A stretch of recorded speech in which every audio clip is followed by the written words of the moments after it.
इस लेक्चर में हम समझेंगे कि वेंचुरीमीटर क्या होता है और वेंचुरीमीटर से हम डिस्चार्ज निकालना भी सीखेंगे। तो देखिए वेंचुरीमीटर क्या होता है।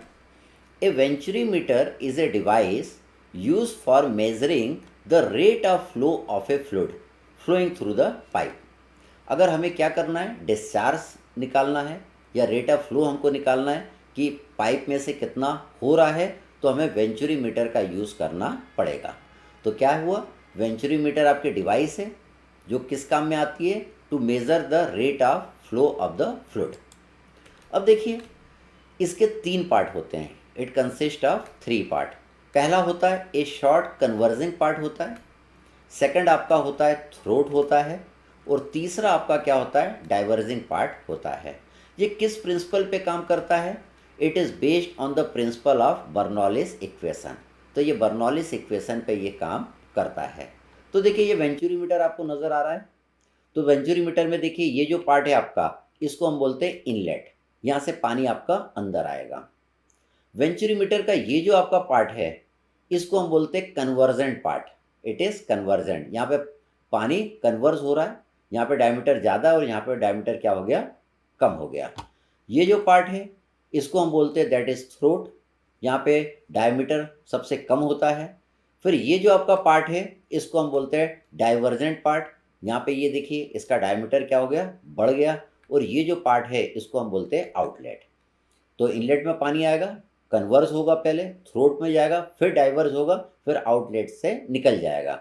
इस प्रक्रिया में हम क्या करेंगे, रेट ऑफ फ्लो मेज़र करेंगे।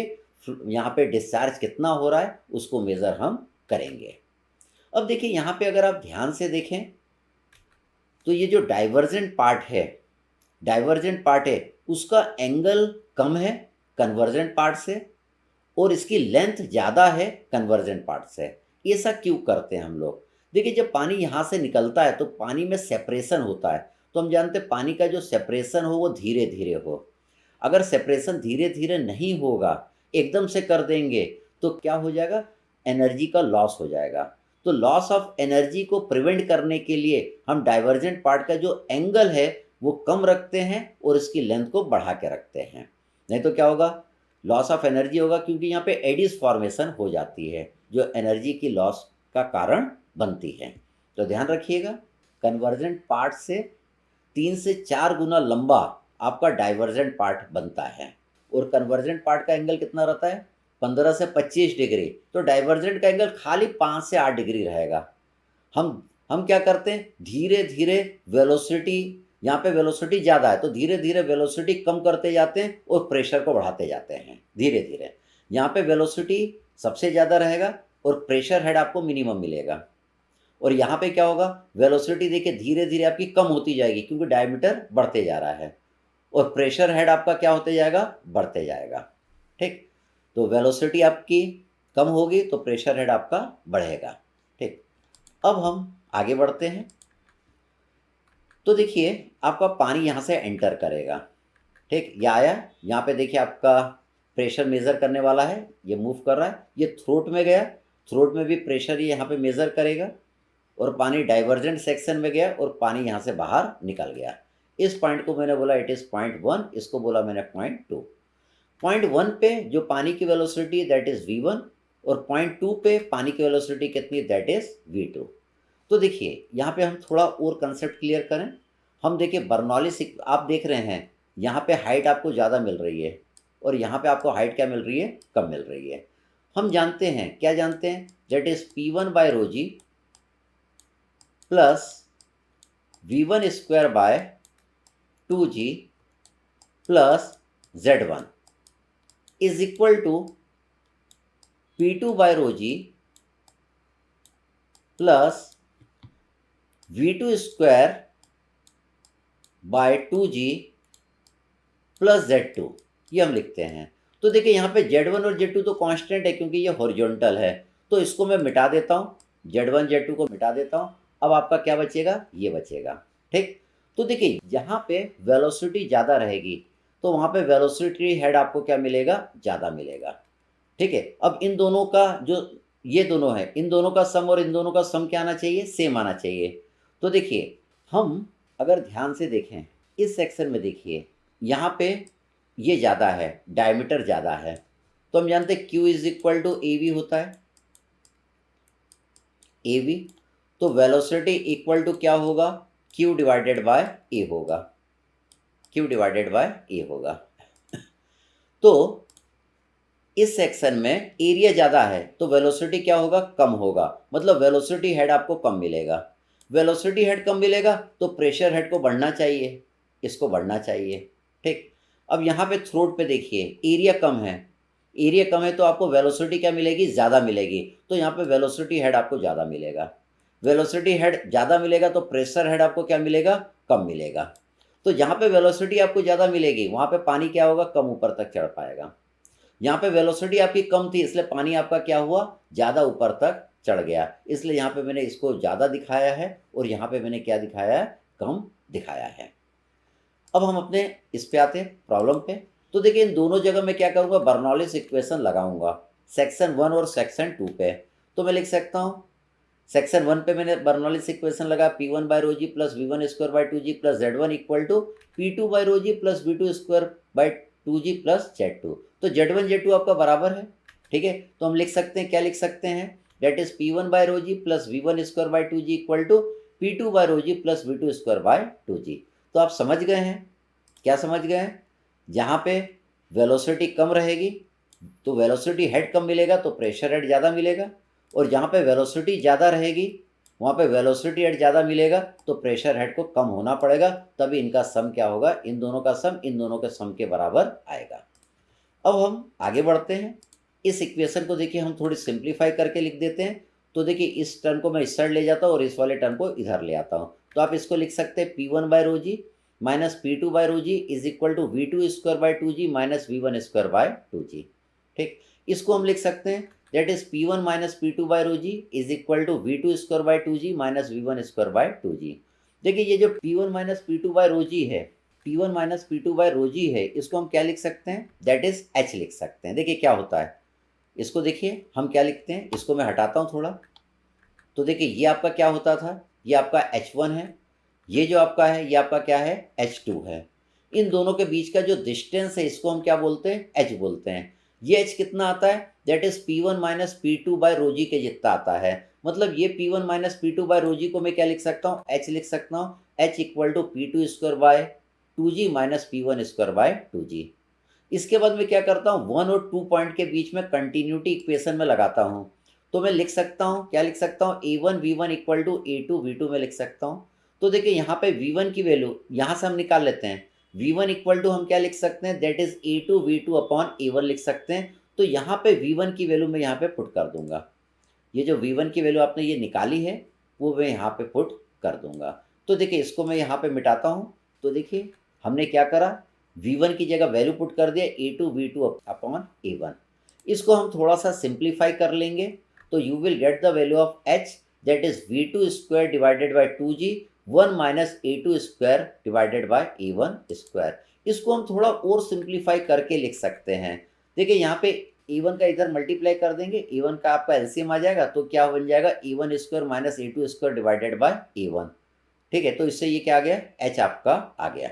अब देखिए अगर आपको V2 निकालना है तो V2 निकालना है तो ये 2G आपका ऊपर चले जाएगा, A1 स्क्वायर भी ऊपर चले जाएगा और ये आपका क्या आएगा, नीचे आ जाएगा। और V2 स्क्वायर है तो इन सबको अंडर रूट में अपन लिख देंगे। तो ये V2 की वैल्यू हमने निकाल ली, V2 इज इक्वल टू आपका आ जाएगा A1 अपॉन में लिखेंगे under root of A1 square minus A2 square under root 2GH। तो आपने फ्लूइड की थ्रोट में वेलोसिटी निकाल ली, थ्रोट है ना, थ्रोट में इसकी वेलोसिटी कितना आएगी। हमें तो डिस्चार्ज निकालना है, हमें तो रेट ऑफ फ्लो निकालना है, क्योंकि venturimeter is a device use for measuring the rate of flow of a fluid flowing through a pipe. तो इसको मैं हटाता हूँ, इसको मैं हटा देता हूँ यहाँ से। तो देखिए हम लिखते हैं theoretical discharge Q is equal to A2 V2। तो V2 तो आप निकाल चुके हैं, तो थ्योरेटिकल डिस्चार्ज Q बराबर कितना आ जाएगा, A1 A2 into under root 2GH upon में लिखेंगे under root of A1 square minus A2 square. ये तो आपका थ्योरेटिकल डिस्चार्ज आया। हमें क्या निकालना है, एक्चुअल डिस्चार्ज निकालना है। देखिए एक होता है coefficient of discharge, coefficient of discharge, it is the ratio of actual discharge to that of theoretical discharge. ठीक है, तो ये क्या बताएगा, कोएफिशिएंट ऑफ डिस्चार्ज ये आपका बताएगा। तो ये आपका कौन सा है, थ्योरेटिकल डिस्चार्ज। थ्योरेटिकल डिस्चार्ज में क्या करिए, सी डी का मल्टीप्लाई कर दीजिए, कोएफिशिएंट ऑफ डिस्चार्ज का मल्टीप्लाई कर दीजिए, तो you will get the value of actual discharge. तो एक्चुअल डिस्चार्ज आपका देखिए कितना आया, C D into A1A2 under root 2GH upon में under root of A1 square minus A2 square. आगे चल के कोएफिशिएंट ऑफ डिस्चार्ज को हम काफ़ी पढ़ेंगे, तो अभी यहाँ पे ज़रूरत पड़ रही थी, तो अभी ध्यान रखिएगा कोएफिशिएंट ऑफ डिस्चार्ज क्या होता है, it is the ratio of actual discharge upon theoretical discharge.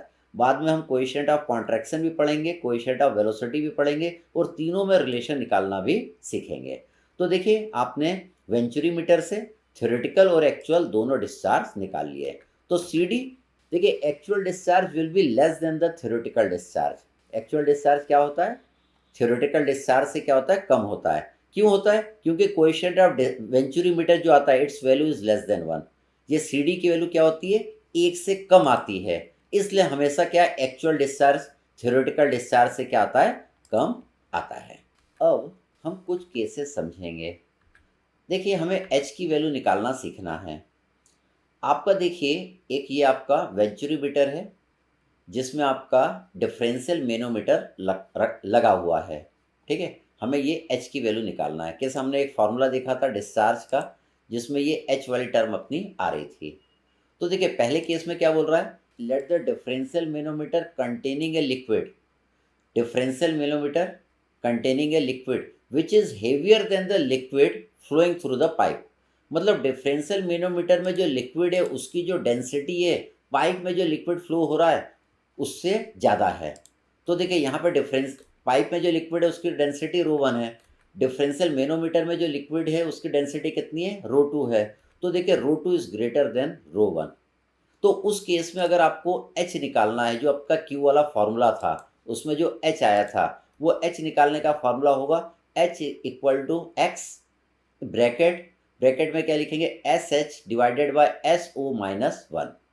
तो देखिए यहाँ पे ये कौन कौन सी चीज़ दिया है, H इज इक्वल टू आपका क्या है, डिफरेंस ऑफ प्रेशर हेड। यहाँ पे SH क्या है, specific gravity of heavier liquid. Heavier liquid आपका कौन सा है, मरकरी है, मान लीजिए इसमें मरकरी भरा है तो उसकी स्पेसिफिक ग्रेविटी। यहाँ पे SO जो मैंने लिखा है वो क्या है, specific gravity of liquid flowing through the pipe. Pipe में जो लिक्विड फ्लो हो रहा है उसकी जो स्पेसिफिक ग्रेविटी है उसको मैंने SO बोला है। यहाँ पे देखिए एक्स क्या है, रीडिंग ऑफ डिफरेंशियल मैनोमीटर। तो देखिए ये रीडिंग ऑफ डिफरेंशियल मैनोमीटर ये होता है, ये आपका एक्स होता है। तो इस वाले केस में क्या था, मैनोमीटर में जो लिक्विड था उसकी डेंसिटी ज़्यादा थी, किससे, जो पाइप में लिक्विड फ्लो हो रहा था उससे। केस 2 देखिए, केस 2 में क्या हो रहा है, केस 2 में क्या हो रहा है, यहाँ पे जो आपका डिफरेंशियल मैनोमीटर में जो लिक्विड है उसकी डेंसिटी कम है। किससे कम है, पाइप में जो लिक्विड फ्लो हो रहा है उससे डेंसिटी क्या है, कम है। अब हमें H निकालना है, तो आपका H निकालने का फॉर्मूला क्या हो जाएगा, that is x in bracket 1 minus SL divided by SO।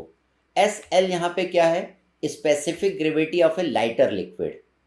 Lighter liquid कौन सा है आपका, जो इसके अंदर आपका भरा हुआ है।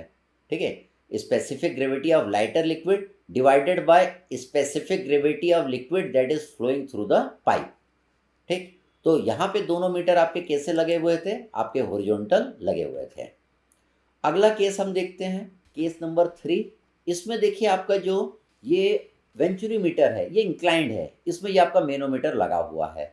अब केस 3 में क्या हो रहा है, यहाँ पे जो लिक्विड भरा है आपका डिफरेंशियल मैनोमीटर में उसकी डेंसिटी ज़्यादा है, किससे, जो पानी यहाँ पे फ्लो हो रहा है, जो लिक्विड यहाँ पे फ्लो हो रहा है उससे इसकी डेंसिटी क्या है, ज़्यादा है। अब हमें क्या निकालना है, H निकालना अपने फार्मूले में, जो हमारा फार्मूला था, तो इसमें यूज़ करेंगे formula H equal to x in bracket SH divided by SO minus 1। तो ये सेम वही फार्मूला है जो हॉरिजॉन्टल में आपने यूज़ करा था, जब वेंचुरीमीटर आपका हॉरिजॉन्टल में था और डिफरेंशियल मैनोमीटर में डेंसिटी ऑफ द लिक्विड ज़्यादा थी, इसमें डेंसिटी ऑफ लिक्विड कम थी। केस 4 में क्या होगा, आपका उल्टा हो जाएगा, यहाँ पे जो लिक्विड है उसकी डेंसिटी कम हो जाएगी और इसकी डेंसिटी ज़्यादा हो जाएगी। तो उस केस में जो आप H का फॉर्मूला यूज़ करेंगे that is X in bracket 1 minus SL divided by SO। Same वही फॉर्मूला है जो आपने हॉरिजॉन्टल वेंचुरीमीटर में यूज़ किया था। Thank you.